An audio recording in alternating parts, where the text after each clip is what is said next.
It's December 7, 2021. It's 2:30 p.m.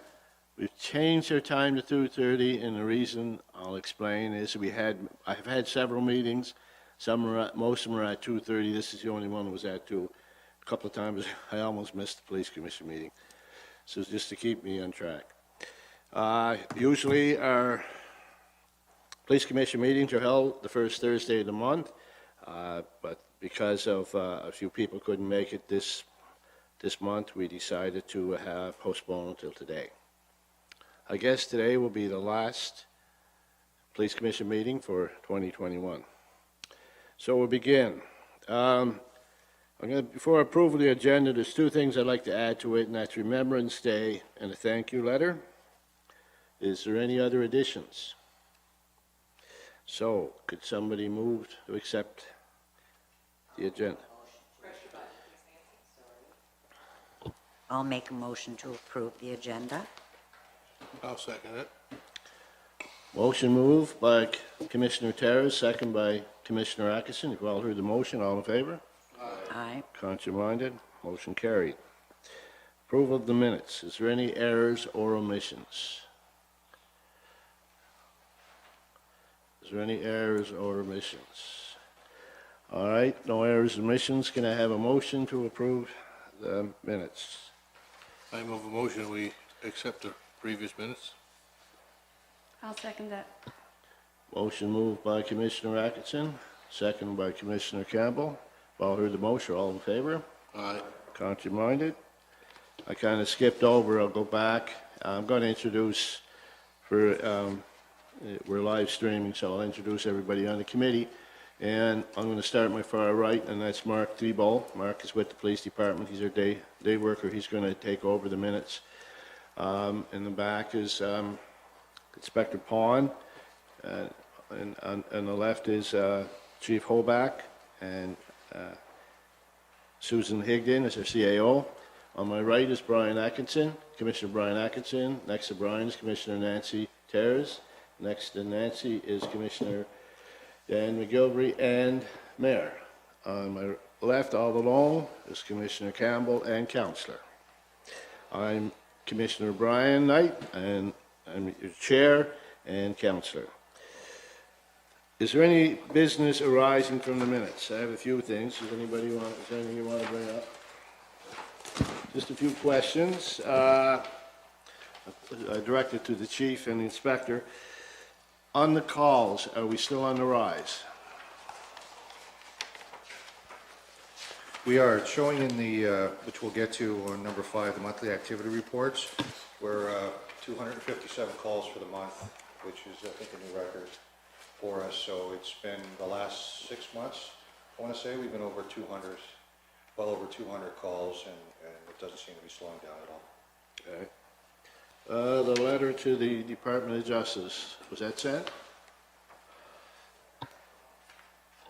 Susan?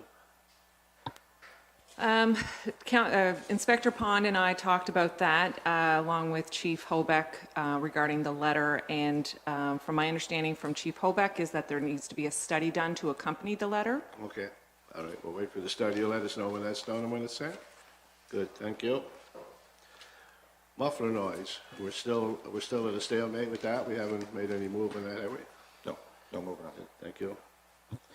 The other thing is, the last time I was here, I spoke about the mental crisis group, and I think I mentioned where we were supposed to meet, and we did meet in Pat Dunn's office, and Pat Dunn was present, as well as Carla McFarlane, both of them MLAs and ministers.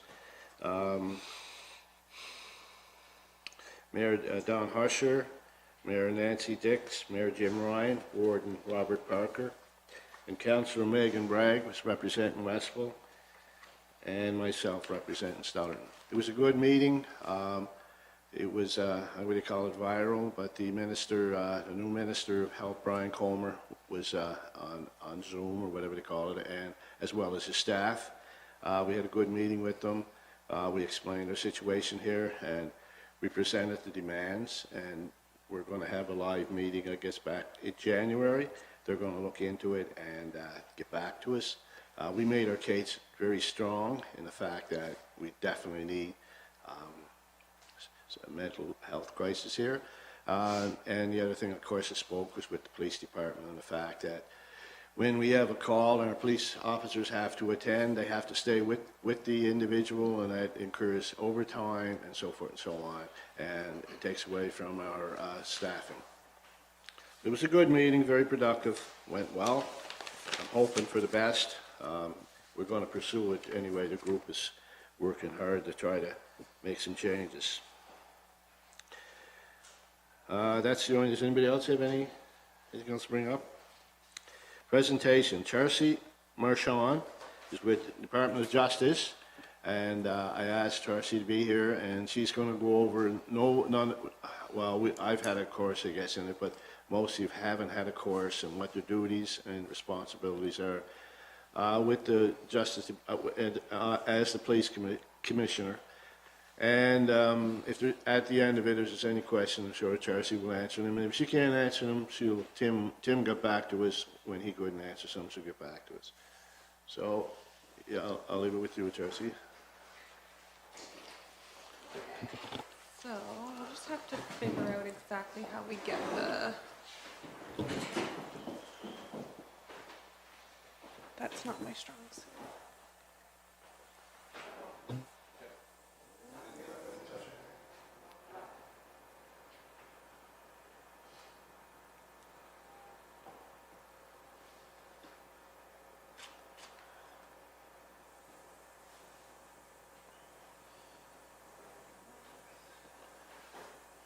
Coming now.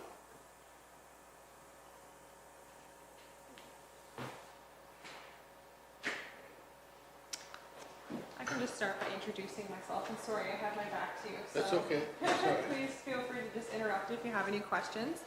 So my name is Charcy Marchand, and I am the Manager of Policing and Public Safety for the Department of Justice in the Public Safety and Security Division. So that is a bit of a mouthful, but we're working on it.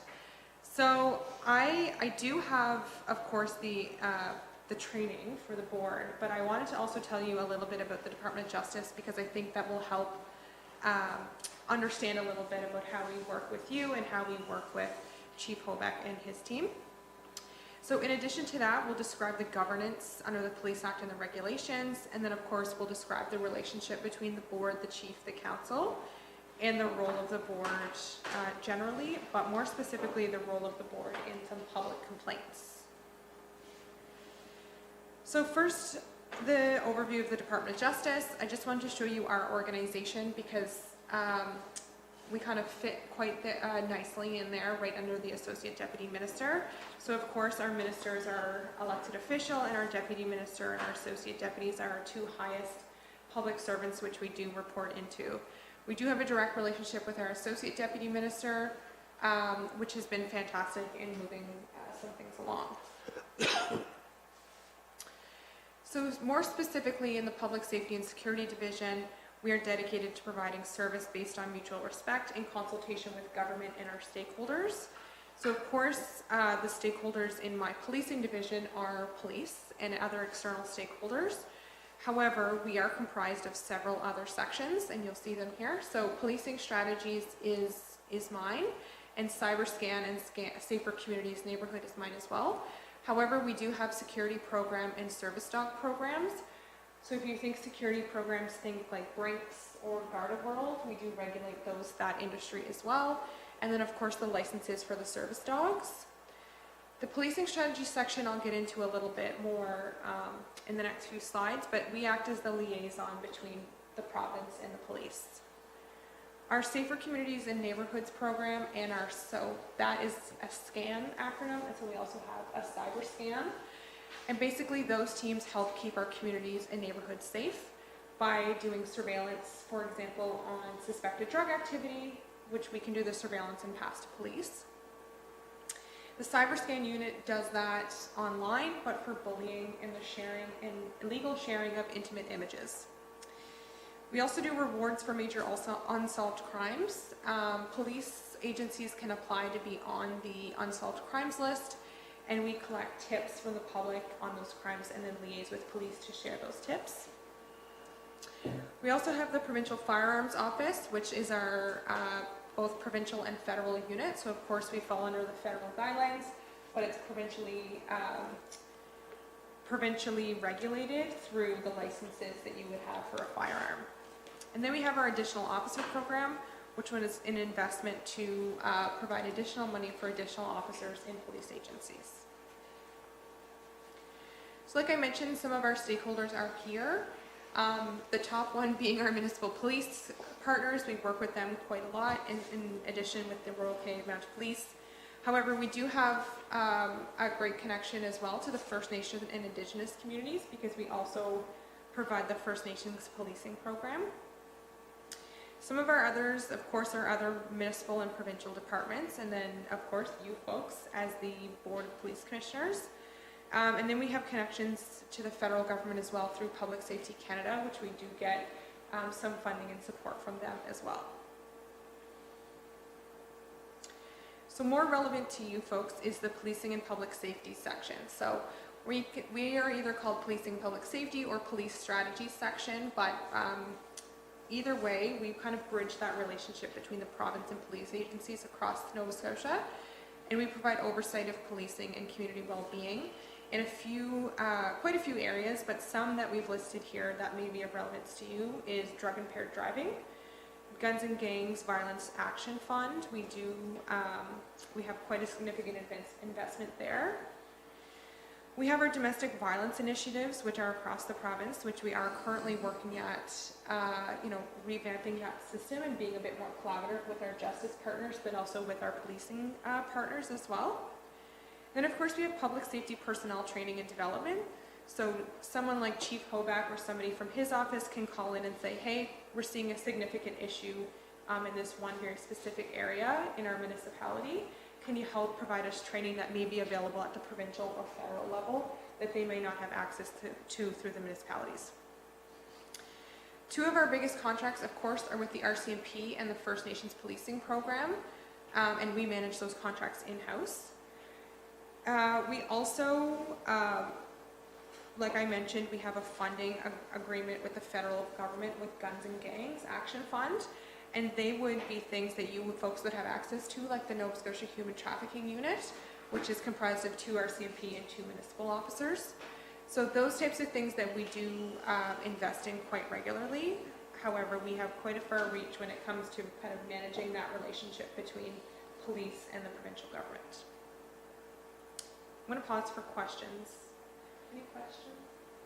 No, Am I going too fast? no, but just a comment, you're talking about safe communities there, and we have a report here on our report, which is, I think we've used them. The chief has called them in, and they've been helpful in helping us close down some dope houses or Great. drug houses. Yeah. Great. That's great. Yeah, and some of the things that we're doing in the SCAN or Safer Communities is really focusing on getting out to the police agencies and telling them what we can do, which will help kind of up our caseload, but also may take some pressure off the police agencies as well. In our cyber section, we're reviewing the Intimate Images and Cyber Protection Act currently, so we may be back to a table like this for some input, and or Chief Hoback and his team around some feedback that we may find useful as we continue through that legislation, because the sharing of intimate images is becoming increasingly more popular with the digital age. So that's something that we would come back to you folks to for. Any other questions? Okay. I'm going to continue to pause kind of after every section, so please, but also feel free to interrupt me as well. So of course, the role of the board and police board governance is something that I'll go over next. And really, what we're trying to manage here is external factors of the economy and the environment of the place that you're in, the efficiency and the effectiveness of policing, which you do have oversight for, which really leads to you providing that accountability. However, what we need to do is balance that accountability with the independence of the police service. So that is what our true definition of governance for this board is really about balancing what the police can do in full service operation versus the accountability that we keep on their end. So we see effective governance as these 5 things, and I always say 6, I don't know why, 5 things. Vision, which is really about planning for the future, and destination, which are very similar, which is setting the goals and providing the roadmap for the police service. Of course, the resources, so securing the resources that folks need to do their jobs and achieve their goals. Monitoring and accountability are similar in that we're focusing on the maintenance and the progress of the service, of course within its legal limits, to getting toward the destination or the vision. The accountability piece is really about making sure that the service is using their resources efficiently, and they are reporting into the board as usual. The Police Act, of course, is the legislative authority in which we can provide policing here in Nova Scotia. So of course, this is really the detailed framework for policing here in this province, and it's really kind of prescribed the standards and regulations of the police service. And of course, it outlines the ministerial responsibilities for an adequate and effective level of policing to make sure that it is maintained throughout the province. So I'll go a little bit into the ones that may be of interest to you. So first, of course, is municipal policing, and how do we do that through the Board of Commissioners. So of course, every municipality is responsible for the policing in their municipality, if that is their arrangement, for providing the adequate, effective police department. Some of those things would include, how do municipalities provide for policing? What is the composition of the board? What are the duties of the chief? Qualifications and requirements for the officers that work in that police commission. And of course, agreement between municipalities. So we have here, i.e. specialized services, which could be a K-9 unit, for example. If you don't have one within your municipality, are there agreements with other municipalities to ensure that you can receive that service? And then of course, the powers of the minister respecting municipal compliance. That's kind of the one that I'll go in next, because it seems the most pertinent. So municipal compliance is our way of making sure that that you're remaining accountable. So in the event that the minister is informed that the municipality may not be in compliance as it relates to policing, the minister can refer the matter to the review board, and the review board can investigate the identity of non-compliance. So of course, the minister directs the board and the municipality of the failure and how to correct the failure if no investigation is required. Then of course, the minister can put forward a review board for the investigation. So we all hope that this doesn't happen, but in the event that it does, of course, there can be an investigation by the review board under subsection 2 of the Act, which really helps determine how do we get the board and the municipality to comply with the Act, and then how the powers of the minister may be to suspend the appointment of a member of the board or the commission, and then of course removal of a board or disbanding the police department, which of course is an accountability check within the Act, something that we never hope that we have to go through. So where the minister removes or suspends a board, the minister can appoint a person to do that. And of course, there's probably a ministerial appointee joke in there somewhere about your board's composition. However, we are going to chat about that a little bit. So all costs incurred pursuant to this section shall be paid by the municipality if they found to be non-compliant. So that's really the Act stuff. But we're going to go into the composition of the board, and of course the makeup of the board. So as you would know, the composition of the board can be 221 or 331, 2 or 3 members of council, 2 or 3 citizen, and then 1 ministerial appointee. I do understand that getting a ministerial appointee isn't always easy, and I'll show you why on the next slide. However, every municipality establishes that a municipal police department will have a board, and they will follow the following. So the composition, the operation of the board, powers of the board, and of course the board can direct the chief. The other things that they're responsible for is the annual budget and the training of the force as well.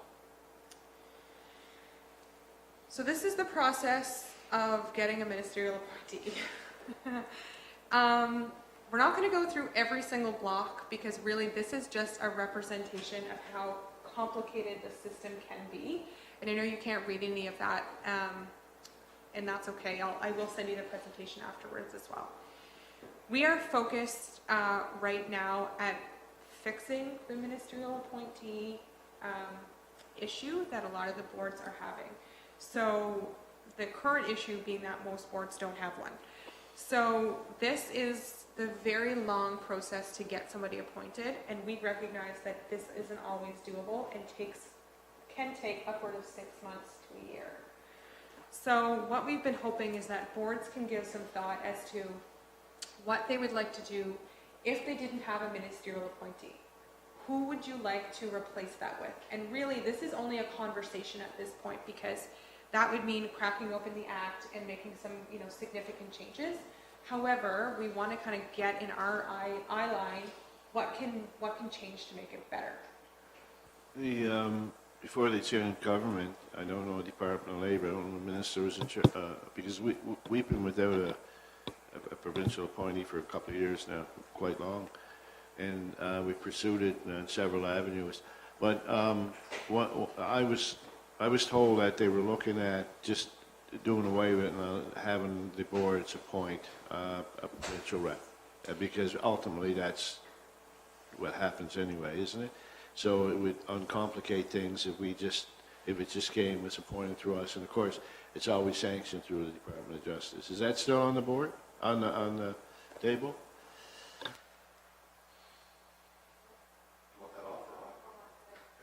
Yeah. So we are currently looking at how we can fix the system, and that might be one fix. It's just leaving it to the board to determine how exactly they can use this position. The only thing we would have to get agreement on, we suspect, is what that would need to look like, because it would change the composition of the board. So right now we are, if I go back, 2-2-1 or 3-3-1, and that would change the composition. However, what does that look like? Would you prefer a member of council? Would you prefer an additional civilian rep or a citizen rep? So that is kind of the conversation of what it would have to be. Or maybe it's just leaving it up to boards to determine that. I think it was going to, from what I'm given to understand, I could have been wrong, but it was going to, they would be appointed through council, but they still would be a provincial rep. So we would appoint the provincial rep, I guess is. Yeah, so bottom line. that option is definitely on the table, and we're looking at what would work best for you. And that's what we're trying to do now, especially through some of these presentations is, hear from the board to determine exactly what they would need.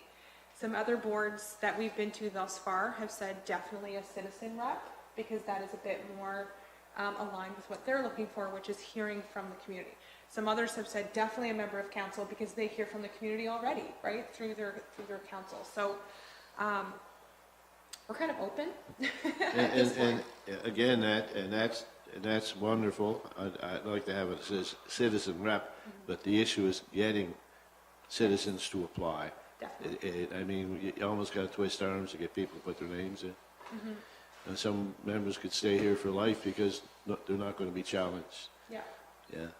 Yeah, so I think at the point where we get to where we can really have a concrete discussion, especially about the ministerial appointee, we'll be back to the boards to say, exactly what would you like, and who makes sense. The original intent of the ministerial appointee was to have somebody that the minister could point to and say, hey, what's going on in this board specifically? Those ministerial appointees had never been used in that way before. So if we're going back to the original intent, is that still the need? And if not, how do we replace it? Well, I just like to say that going to a police commission to recommend somebody to the province, I think is better for us because we know all the people in the community and who's what, whatever. A recommendation that the province verifies that, we've got a criminal record or, stuff like that. And then they approve it. So we could use the guy right away. And then 6 months, you guys got to vet the guy and everything's okay. Then we're good for 3 years. Yeah, and maybe that's the process, right? So, these are all very good options, and that's exactly why we're kind of hoping to have these conversations with you to really determine what does your board need and what would you be willing to do to make up the full composition of the board. Okay, so the police regulations, I'm not going to go into them in full detail because of course I want to get you out of here today, but the ones that we really wanted to kind of focus in on was the administrative and governing bodies, which is really about the selection process by council, and advertising and the applications being reviewed by a panel. So of course, there's a few things that members need to do, which is live in the area, have knowledge of the community, have a good character and background, skills and abilities, of course, and the time to commit to the board. And like we were just chatting about, having a background check and a criminal record check. The role of the board chair is really around the meeting logistics and the new member orientation, and then of course providing the performance review for the chief.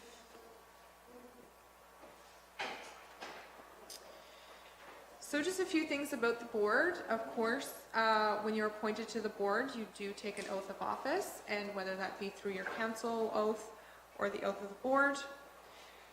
And of course, you have to understand the code of conduct for the board, which is really about instilling public confidence in the advisory board, but also in police, attending meetings, holding confidentiality, and having a non-interference perspective in true police operations. And then of course, having one voice. So being able to have those kind of open and collaborative conversations as a board, but coming away with one voice. Of course, we're always striving for equity, diversity, and inclusion on the board as well. So it is our understanding that the board will do their best to have that equal representation. And then of course, making sure that this is a safe space for people to join and to speak up. We do have a little caveat there that diversity training should be provided to the board. And if you haven't done that, that's okay. We can kind of discuss some ways that we can provide some diversity training, perhaps from our lens as well. As long as you have a commitment to be intentional to equity and diversity. So of course, the board has three main functions, the setting and the priorities and objectives. So of course, the board will determine in consultation with the chief and his staff the priorities and objectives for the police service, hopefully in the coming year. So having this conversation on a yearly basis. And then of course, with the chief, establishing the programs and strategies that they will implement over the next year.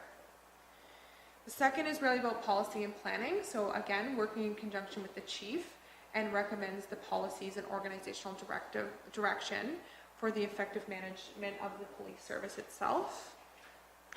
And then third, and arguably very important, is community relations.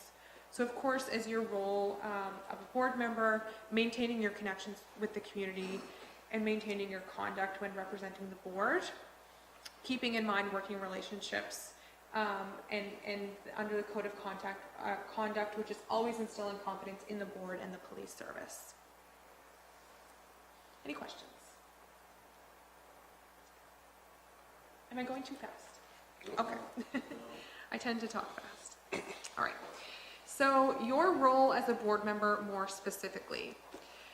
So this one, I know they look simple, but they often aren't. So understanding the impact of government authority. And what we mean by that is really about kind of keeping your ear to the ground on court cases, legislative changes, those sorts of things that may impact the police service in your area.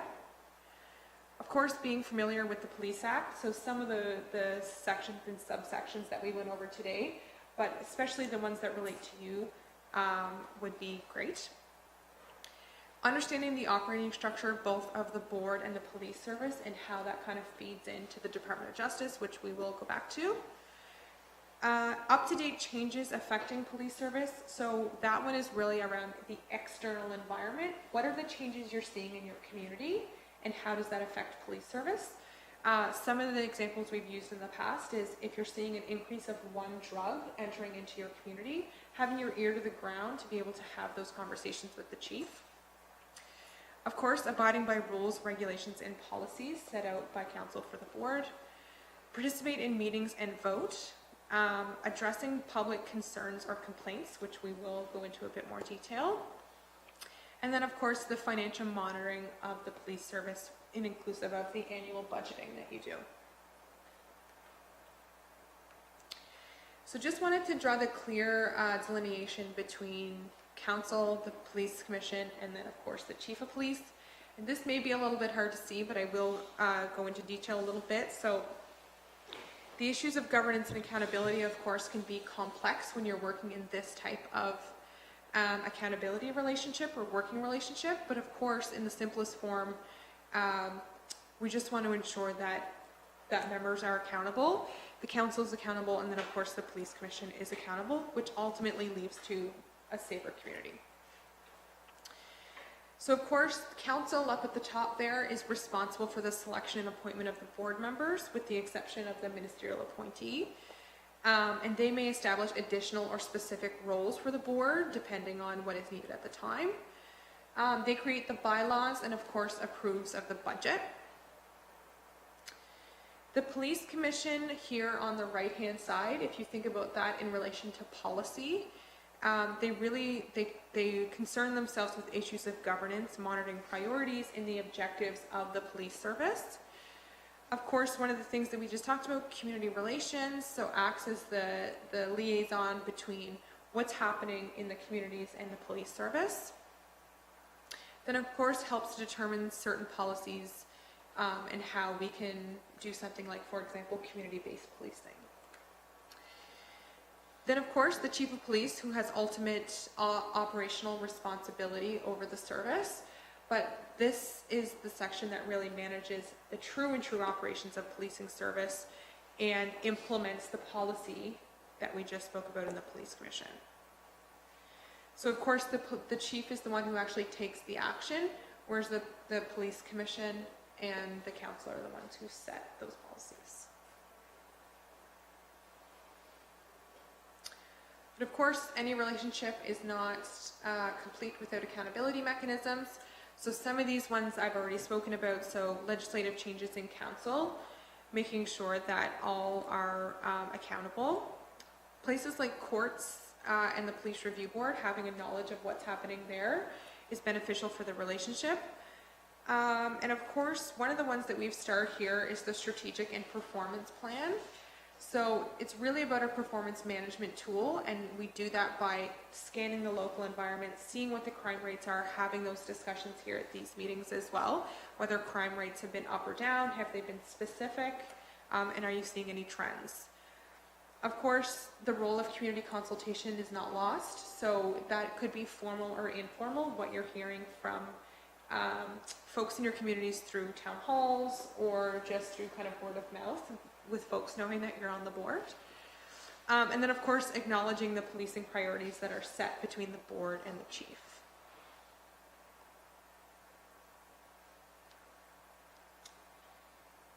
And last but not least, we're just going to do a quick overview of the public complaints.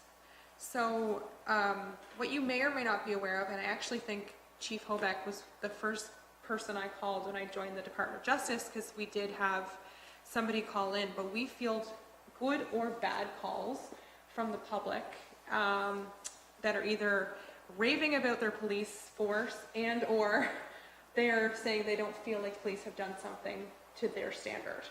We field those calls on behalf of the minister and or the premier. We, as the Department of Justice, call the relevant police department. We tell them exactly what was said. If it is a quote-unquote bad complaint, we get this version of the story, which oftentimes those two things can be different, maybe not. And of course, then we work with the chief and or their designate to make sure that we resolve the issue between the person who's called in and the police department.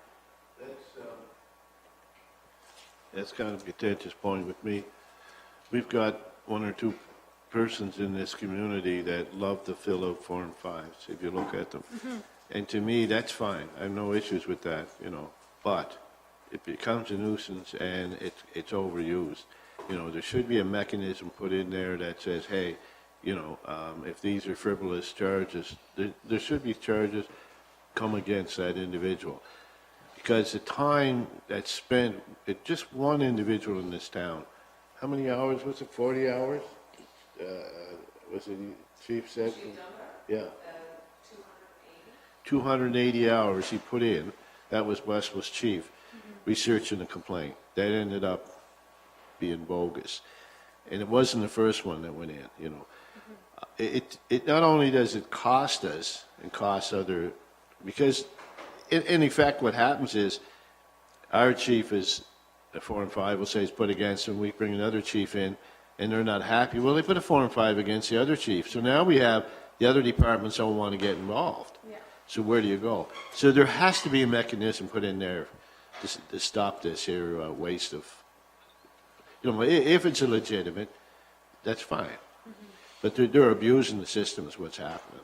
I just want to point that out. I don't know you want to, if you guys are looking at it or there's something Yeah. that can be done. It's actually something that Tim left for me, because we did try to seek a legal opinion on that from our perspective, so we are waiting to hear back on that. I will say that we do have some of those ourselves, and we do, you know, we see some of the same names over and over and over again. However, one of our favorite things to say is, please put them to the Office of the Police Complaint Commissioner, the OPCC. So, of course, there are some people that we don't respond to because they do come to us quite a bit, and we have already resolved the issue with the police department. However, we do always, as the Department of Justice, who cannot comment on ongoing investigations and or operational policing, refer them here to the OPCC. So we are looking ourselves at the at what our authority is on behalf of police and their authority to deal with these complaints that seem to be coming up over and over and over again. But of course, our jurisdiction only goes so far, and we can't get into operational policing. But we're looking into it. Well, that's good to know. That's good to know. Yeah, Thank you. for sure. There's another thing, I might be on the line here asking this, but the town of Stellarton has part-time police officers, not part-time, they have a different term for it, but the town is trying to change it so they get 40 hours a week, because you got your regular police force, and then these people working 3 or 4 days a week and trained and all that stuff, and then they can't maintain, you know, we can't hire them yet. And I was wondering if maybe in Pictou County we could have a pool of people with the assistance of the province financially a little bit, 50-50 or something like that, with the Pictou is about RCMP, so you're talking about Trenton to Glasgow, then Stellarton and Westfield, a pool of 4 or 5 police officers that are guaranteed 40 hours a week, could be shared for doing small duties around the county, and then when they need it, the chief could call in and get one. Because it costs us a lot, it's costing the town a lot of money, I mean, and I was wondering if what the chief feels about that, you know, I don't want to, he's the boss here, but I'm just trying to do that to see if we can save the town some money here. Yeah, I think from our perspective, it's a good idea that we can bring back to the table. Of course, you know, I can't comment on that, and he may be able to, but we are, pass it to you, no. Yeah, I think the short answer to that is probably no. You know, I know the province is looking at, Treasurer probably going to talk about a little, I don't know if you mentioned the AOP program, but there's a review of the AOP program and the whole setup for that and funding and everything is being looked at. So I think that's where they're going to go with it. I don't want to speak for you, but I think that's where I understand they're going to go with it. As far as the pool, you know, we've already been involved in an officer sharing program with Westfield. We've done that already. So that's already in place for us. It's not without any external funding. It's just something we would share costs with the other towns. But I think it's for the financial side. My understanding is the AOP review program, or that program, answers some of those questions down the road. So, Yes, we are, yes, absolutely. We are just about right there embarking on a full evaluation of the program. So all of those things, that sort of idea will be kind of fed into the evaluation plan to determine exactly what we can do.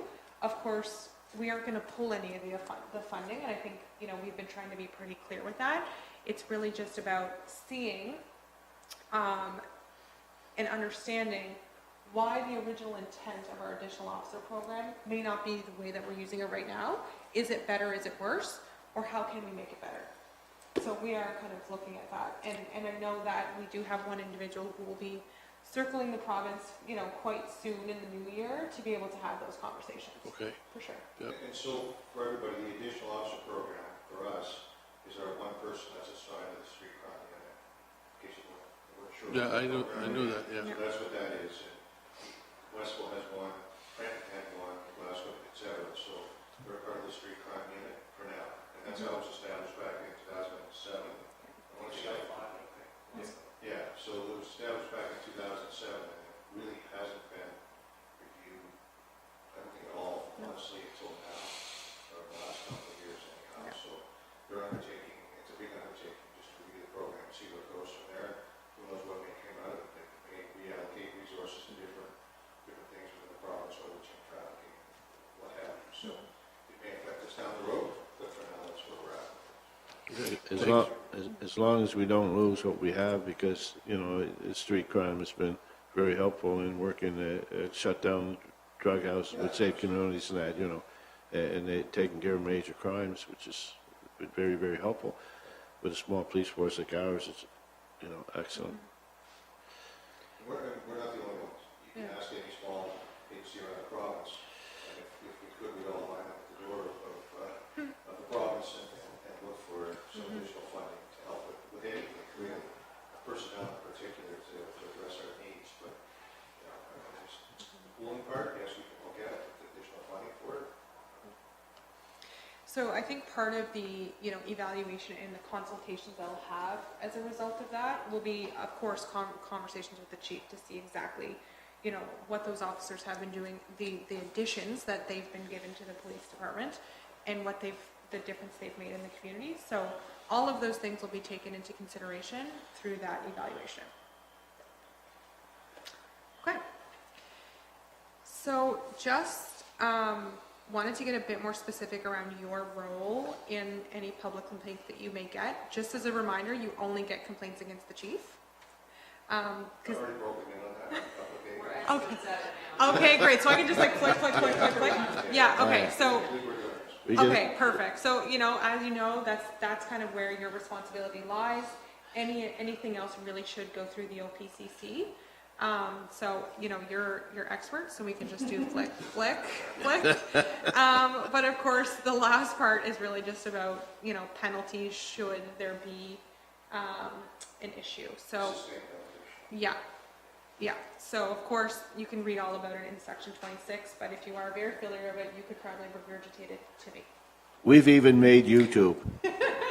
Yeah, you should do like a TED Talk on that. That'd be great. So luckily that is it. Luckily for you, so I will take questions, and of course, if I can't answer them, I will find the answers and I'll definitely get back to you. If there's any other additional information that you need about the board governance, how the board functions, and or from us, please, you know, don't hesitate. We've just been kind of getting through these presentations. This is my first one alone since Tim left me. So I think, you know, we can take away whatever you see fit, because it's also an evolving document. So Thank you very much, and it's great to have interaction with the Department of Justice. Before it was them and us, and back and forth. But one of the comments, I guess it was a previous provincial rep, or last provincial rep, I guess, and the fact that, you know, he didn't know that he was supposed to report back to the Department of Justice. And in fact, he was your eyes and ears here in the commission, but he wasn't aware of that, and it didn't happen. Yep. You know, if you're there was not alone in that. No, I know. And I've made a few of the governance meetings, and I know you've sat down with them as well, the chair of that, and trying to resolve some of the issues, you know. But here in Pictou County, here in Stellarton, we have a small police force, but they're an excellent police force, and they're doing a great job. I mean, over the last year, we closed down 4 dope houses, you know, and Chief has had safe communities in, and the street crimes have been involved, and it's been some of our officers that has initiated it and closed them down, you know. So for the number of police we have, they're doing an excellent job, you know. Just what I can say about Charcy and the government is, since I've been here 2 years, Charcy's new, Deputy Director's new, is he the Director of the AOP? Yes, yeah. The Director of the Additional Officer Program is new. Use of Force Manager Tim Mills is new. There's one left, Sharon. Yeah. One person left in that division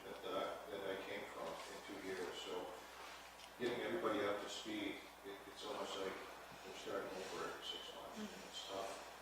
I've noticed that. The history of where things have gone or not gone over the last few years. So as chiefs, when we've been meeting, there's a lot of frustration around like the AOP program, because we've been hearing about it for years now. It's getting reviewed, nothing happened.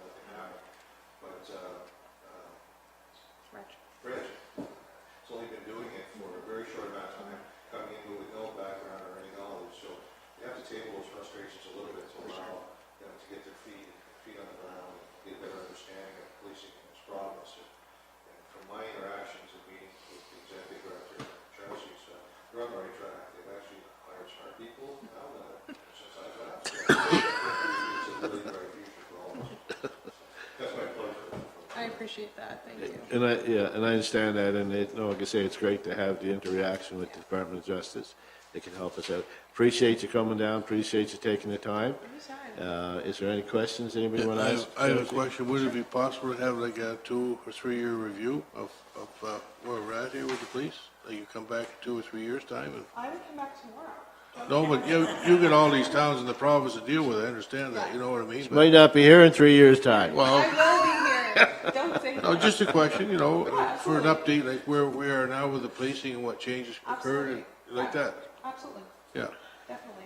Okay. I will do it. I will be back. I'm just teasing. We're just creating another job for you. See? Yeah, see, that's perfect. Job- I love that. I know there's probably going to be some changes in the, in the police movement here in Nova Scotia. Things are always evolving or changing. Only let's hope it's for the good and not let's, like I said, I don't want to, we used to save communities and we've used street crime, and they've worked well. And of course, our chief knows everybody up the line, so I guess it makes it more accessible for us. Yeah, and of course, we've tried to make a relationship with all of the chiefs, and that's exactly it, right? Having real conversations about what policing looks like in their communities to ensure that we're providing adequate support, but they also have what they need. And making these connections with the board is exactly why, right? So that we can hear around what are the concerns that you're having, how can we be better as well? Because that's, of course, part of the accountability too. Yeah.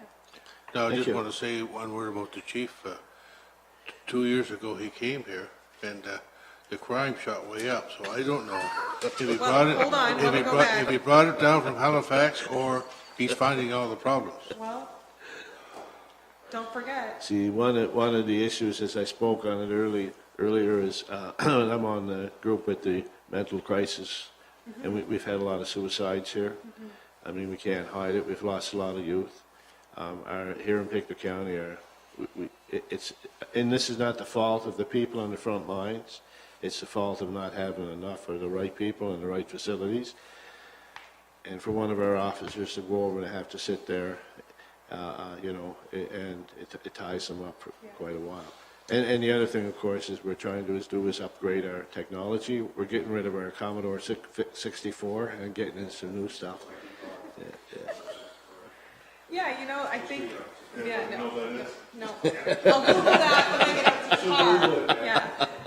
No, I think for a long time, I joined government not that long ago, a few years ago, and I think what I was most surprised about is the difficulty of having interdepartmental communications for issues like that. Why can't we just pick up the phone over to someone of health or mental health and addictions and say, we need help? And how can we have a collaborative approach? So we're doing that. We're starting to do that, and I think those lines are coming down, and we're able to kind of open them up, which has been great. I know, we are working on something right now which is just for police, because that is our purview and our focus. However, I know that, mental health support, of course, with the new mandate of the government, is a top priority, which is good news for all of us, I think. But we will continue as the Department of Justice and Policing and Public Safety to look at opportunities to provide those supports within the communities in collaboration with the chief and with you. Yeah, that's a big issue with the police. I mean, our officers are not trained to deal with that. Although I must say we've got some very positive comments, and some of the we had some incidents here in Stellarton where our officers had to deal with kids that had issues, mental crisis, and they did an excellent job with it. But it's as the chief from Westmore said when we had our meeting, He said, you know, back in 77, in the outdoor, or we call it the outdoor emergency, he said it was a 2-hour turnaround. He said now, you're there for 12 or 16 hours and nothing happens, Yeah, you know, so. for sure. Anyway, thank you. For sure. Thank you so much. Any other questions, comments? Okay. Thank you.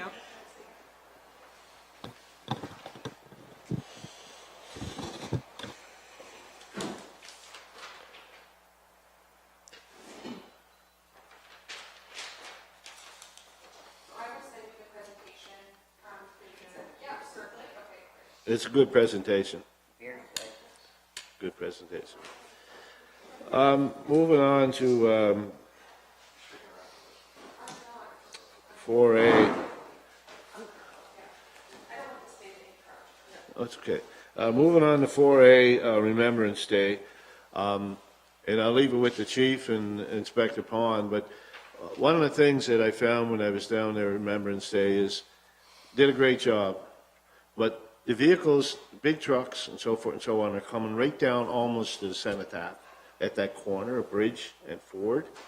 And during the prayer or convocation, you got these big trucks, and you could see people looking over like, you know, and it's not the fault, of course, the drivers, but maybe you can look at another, for next year, another way we could stop them further down so the traffic is not flowing by there. I leave Yeah, that I with don't you. think that's unreasonable. It was the other ceremony we were at on the other side of Ford. Yeah, it was the same thing. I remember standing there and just rolling my eyes at the, it seemed like every time somebody tried to speak, a big truck would come by and run one through and It was, drown them out. So, it was yeah, disrespectful, you know, Yeah. that we were staying there. Like, it's because that corner is so close to the cenotaph. And, Oh, we have no problem. We can shut it all down. That's not a problem. We just Yeah. have some barricades. well, that could be way down below and send people the other way. Okay, the second one is, again, we got a letter, an email. It's thank you for forwarding it to me. And again, it's about our police officers going beyond their duty. I'm not sure which officer. I suspected who it was, but there was a gentleman who ran into a car problem over the back parking lot and couldn't get his car going. The officer went over, I guess popped the hood and did some tinkering around and found out the cables were loose, adjusted and fixed the cables for him, charged his battery and got him going. The guy was on his way, you know. So again, that's just another feather in the hat here of our police force. That seems to be a real community based police force and doing a good job of it. You know, just wanted to bring that to the committee and thank you very much to the police department for taking that extra step and helping out. Okay, moving on. Monthly activity report. As you notice in the back there, the report, there's the Safe Communities report, and that's what they spoke about here today, and in reference to, you can ask the chief, he can fill you in on it, but the drug houses that were closed down, and there's a report on it. One of the issues, and I'm glad you put that in there, is people don't realize that we have, of course, they have to stay undercover, I guess, the major crime unit and this unit here, they're kind of in the background, but they are out there working, they are out there doing their job, and, you know, doing a great job. Is anything you want to fill in there, Chief, on it? No, I don't think so. The report itself is fairly self-explanatory. Calls are up again, 256 calls. It doesn't seem to be any one particular area that's kind of blowing it up. We had a rash of thefts. There was a flight from police, which means somebody failed to pull over and took off. That person's now in custody, charged with at least 2 thefts of vehicles from our town, as well as a couple other vehicles, stolen vehicles, and he's in jail now, so that's slowed down a little bit. Quite a few thefts, and I think that was a lot of that was related to him and that group. Other than that, I think everything else looks like it's about on par with every other month. There doesn't seem to be any other category in there that's blowing up, really, other than a general increase in everything. And Are all communities experiencing the same? I can't say Growth in that. crime? I know we've looked at our neighbors, and I don't believe their calls are up like ours. I think we've almost doubled them in calls now. We're actually closing in on New Glasgow for calls for service. And I can, yeah, I'll just leave it at that. We're closing in on New Glasgow for calls for service, and they have 3 or 4 working where we only have 2. So I don't know really what the uptick is. I wish we could attribute it to a group or to a trend in something, but it just seems that the calls have, as you can see every month, have steadily gone up.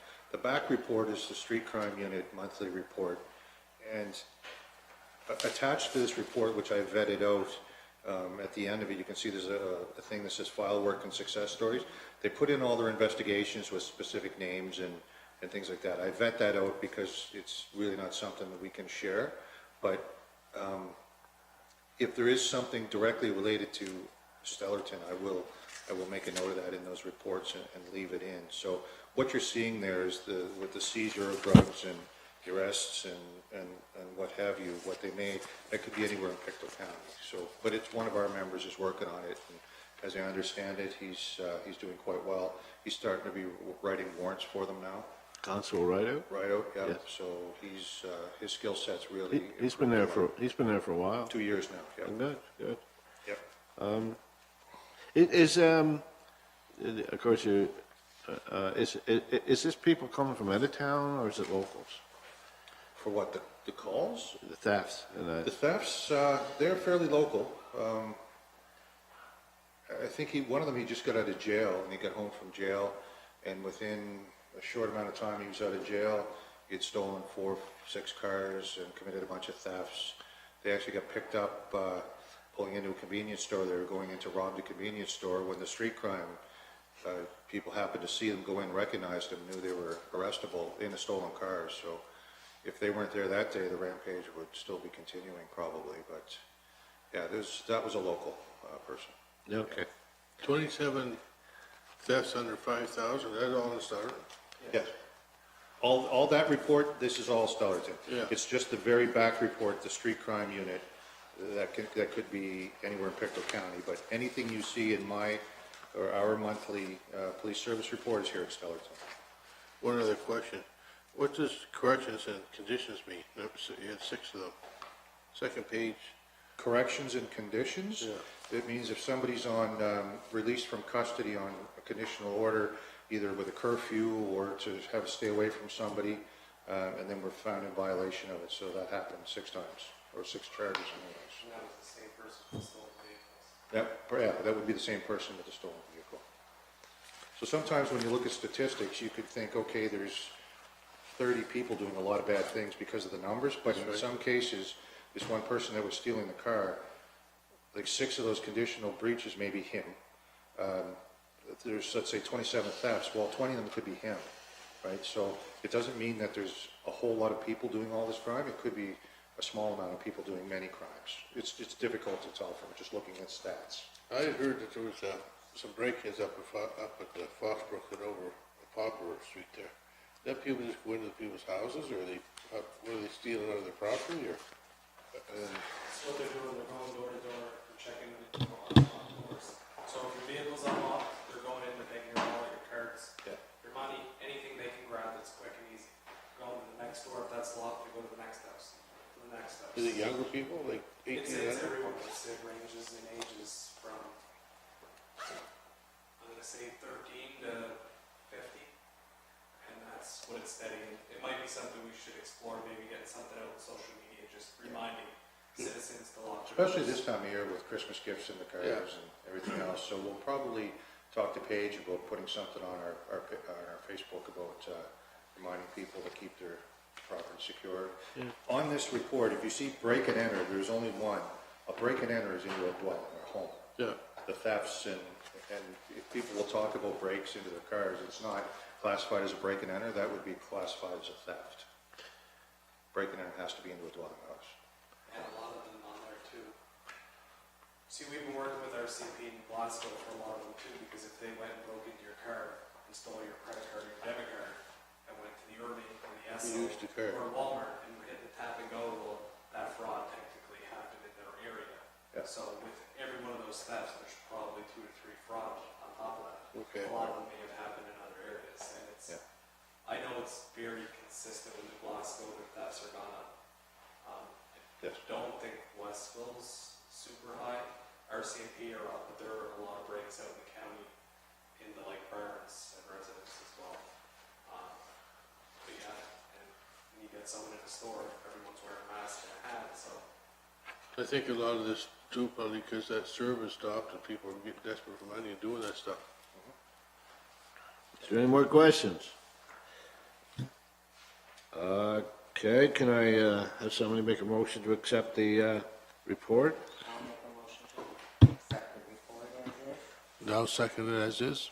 Motion to accept the report by Commissioner Terrace, second by Commissioner Atkinson. You've all heard the motion.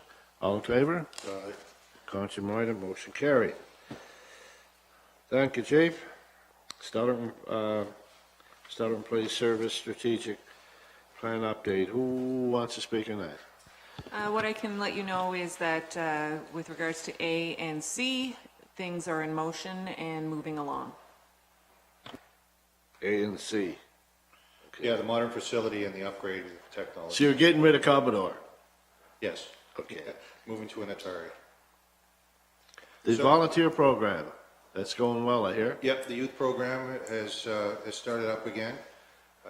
They had, I don't know how many members they had, I think a couple dropped out, but as, you know, they were here last Thursday and decorated the Christmas tree. They have plans for outdoor camping in January maybe, which I can't imagine why anybody would want to do that, but that's part of what they're going to do. Winter camping, we used to do it, Yeah. Boy Scout movement. Yeah, so they have lots of things planned. They've been doing a lot of things that aren't directly police knowledge related, so that's going to step up, I think, in the new year. We'll get some presentations for them on policing and different aspects of policing. So that's going to take place. As far as like an auxiliary program or something, I've shelved that till the new year. We've really been focused on our own staffing issues, which I think we're going to talk about maybe in camera afterwards, but I can say that I've been busy, Mark's been busier with trying to get people for our dispatch, where we've lost 2 more for good reason. Both of them got into the police academy. I think they enjoyed their time here so much they wanted to become cops, so I can't fault anybody for that. They're young, they're both in their early 20s, and they see a future for them in policing, hopefully here in Pictou County. So pretty happy about that, but I know when I was off, Mark had to handle the interviews and some of the other things that go on top of everything else that he's doing to get the 2 new staff that we have in there now. And we're still working on 1 more that we need, and hopefully tomorrow we'll have that resolved. So What about financing of the group? How does that work? how about what? Financing For the group, like, I don't know, is there any cost? There must be some the cost. youth to it. program? Yeah. Oh, yeah, there's plenty of cost. There's a uniform issue, and with them, we try to recycle them as best we can. The uniforms, I mean, not the kids, but we try to recycle the uniforms, keep costs down there, but there's going to be a need for some uniforms because we want them to look good if we're going to have them out in the public. So you'll have to put that in the budget. Well, yes, that will share with Westville because it's a Right. shared group. But yes, if we can work that in the budget, we will. But they do a fundraise for a lot of their expenses. I don't know what they've been doing so far. I don't think they've had a fundraising event yet, but traditionally they fundraise for most of their costs that they require. Really not a lot has come out of our budget in the past for them. Good. And there's a couple $100 I think we had set aside, council had set Yeah. aside for them Yeah. in there to help out too. All right. That's all, I think, on the strategic plan. There's nothing else to speak on it. Our next meeting is in January the 6th, 2020. New year. Can I have a motion to adjourn? Sorry? We have I a move motion. motion to adjourn. We are adjourned.